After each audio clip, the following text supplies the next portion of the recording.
বানাচ্ছে দেখো। তো বন্ধুরা খেতে বসছি, আজ অনেকটাই তাড়াতাড়ি খেতে বসছি, আর মেয়েরও স্নান করা হয়ে গেছে, বাড়িতে আছে। তো দুজনে এখন খাবো। তোমাদের দাদা ভাই খেয়ে চলে গেছে। তো আজ রান্না করেছি নিম পাতা আলু দিয়ে মাখা, ভাজা নিম পাতা ভাজা দিয়ে আলু দিয়ে মাখা, আর হয়েছে বেগুন আলু মাছের ঝোল, আর করেছি আমের চাটনি। চলো তোমাকে দেখিনি। তো এই দেখো বন্ধুরা, এই মাখা নিম পাতাতে তো দেখি বেগুন দিয়ে আলু দিয়ে মাছ দিয়ে ঝোল করেছিলাম, আর এদিকে দেখো ডাঁসা আমের চাটনি। আর বেগুন যেহেতু আমি কম খাই, তাই বেগুন আমি বেশি রাখিনি, তোমাদের দাদাভাইকে বেশি খাইয়েছি আর দিয়ে পাঠিয়ে দিয়েছি। এদিকে আজকে অনেক চাটনি করেছি বন্ধুরা, তো খাবে তো চলে এসো আমের চাটনি।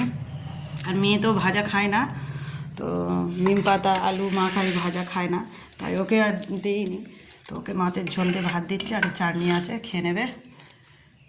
সে তোমার চাটনি আছে, আর কোনো চিন্তা নেই, আর মাছও আছে। তেতো খায় না, সবজি খায় না।